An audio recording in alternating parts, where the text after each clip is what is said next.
Udah banyak konten kreator yang bahas tentang skandal kasus Epstein File, dan lu bisa nyari cukup dengan sekali klik di kolom pencarian YouTube. Udah kayak YouTuber belum sih? Jadi intinya, Epstein File sendiri adalah sebuah berkas yang berisi skandal miliarder asal USA Jeffrey Epstein yang melakukan kejahatan perdagangan manusia, gadis-gadis di bawah umur untuk pesta orang-orang kaya di pulau pribadinya. Dan banyak tokoh-tokoh besar pernah ikut dalam pesta itu. Gak manusiawi. Any relationship with him. I barely had anything to do with that person. Part of his global talent agency after his name surfaced in the newly released Epstein files. Threw Epstein out of his club, and he was around Epstein once when teenagers were present, and Trump got the hell out. Tapi menurut gua sendiri, skandal yang dilakukan oleh Jeffrey Epstein ini menarik karena adanya pelajaran yang bisa kita dapatkan. Bukan untuk ditiru, melainkan agar kita lebih hati-hati terhadap sebuah informasi yang asimetris. Kita bahas. Istilah teori asymmetric information sering didengar oleh mahasiswa atau orang-orang yang tertarik dengan ekonomi. Teori ini ngejelasin kalau di dalam sebuah transaksi, salah satu pihak memiliki informasi secara utuh, sedangkan pihak lainnya hanya memiliki sedikit atau bahkan nggak sama sekali punya informasi soal barang atau jasa yang diperjualbelikan.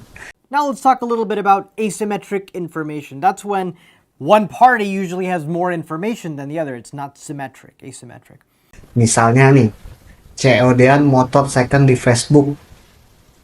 Penjual motor tahu informasi utuh soal motor itu, termasuk kerusakan-kerusakannya, pernah nabrak apa aja. Sementara elu yang jadi pembeli cuma tahu jok motornya licin kalau bonceng cabai-cabean. Karena lu nggak punya informasi utuh soal kondisi motor ini, ada dua masalah utama yang terjadi. Pertama, lu merasa tertipu karena harga yang lu keluarin gak sesuai sama kondisi motor yang lu terima. Misalnya nih, baru dianjak-nanjak dikit aja, ini motor langsung berubah jadi transformer, ngeluh, capek, marah-marah.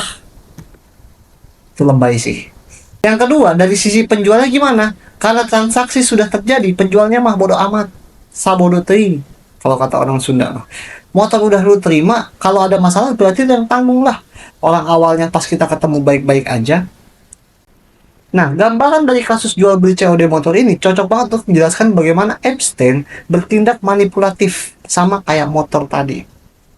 Epstein menampilkan citra yang humanis, teman-teman, dengan mendirikan yayasan yang mendanai universitas ternama kayak Harvard, MIT untuk urusan-urusan tentang kanker evolusi manusia. Pokoknya pembiayaan Epstein ini kelihatan banget kalau si Epstein sebagai miliarder yang dermawan. Siapa tokoh besar yang gak mau bergaul sama dia kalau udah membiayai urusan-urusan yang manusia begini? Setahu gua tokoh besar yang belum bergaul sama dia cuma Mo Sidik. Nama saya Mo Sidik. Saya dibenci sama tukang ojek. Besar Mo Sidik. Nah, setelah Epstein masuk ke lingkaran elit global, semakin meluaslah pengaruhnya. Bukan cuma pengaruh, tapi juga posisi tawarnya. Epstein bisa bilang, lu mau apa? Gua kenal kok sama presiden. Bisa dia bilang begitu. Sampai ada di titik itu dia. Bahkan ketika Epstein melakukan kejahatan sekalipun, orang udah berpikir, kalau gue deket Epstein, biayanya kecil nih, manfaatnya gede. Gue bisa dapat akses modal, jaringan, bahkan pesta mewah. Tapi kecil kemungkinan terjerat hukum. Orang Epstein kenal siapa aja, kecuali Pak Ogah perempatan Duren Sawit. Ini sama kayak motor tadi, motor second yang tadi. Ketika transaksi udah terjadi, Epstein semakin kuat lagi daya tawarnya. Kenapa? Dia punya video dan bukti-bukti para tokoh besar yang melakukan kejahatan bersama Epstein.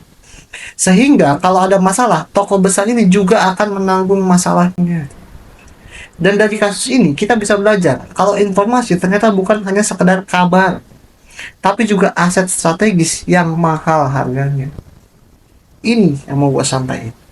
Makanya kalau baca apa-apa jangan setengah-setengah. Lu itu kebiasaan orang-orang Indonesia. Lihat Epstein. Jadi bejat dia gara-gara informasi. Ya, segitu dulu konten ini, dan gimana menurut lu, apakah asymmetric information ini pernah lu alami atau sering lu alami, dan gimana biasanya lu terhindar dari masalah ini?